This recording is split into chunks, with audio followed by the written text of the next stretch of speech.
kwentuhan kita, no, may apat na ex-abroad na electrician, no, kay nag-uwi man dito sa Pilipinas.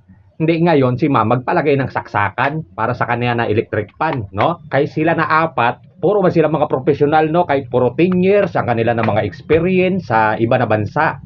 Hindi ngayon, nung nalaman nila na si ma'am hindi man magpayag na magpatay ng kuryente bago magtap, ang ginawa man pala nila, nag-uwian. Mabuti man pala, no, kay ito si ma'am na naging customer ko, kay sakto nag-i-scroll sa Facebook, kay nakita niya, no, yung mga gawa ko.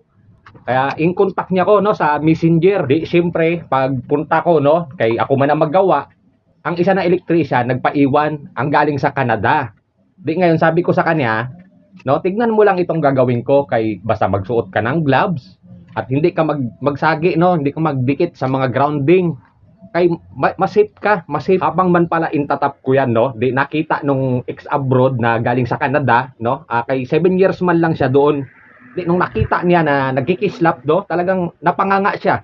Kay sabi niya, talagang magagaling man pala talaga kayong mga electrician, no, dito sa Pilipinas.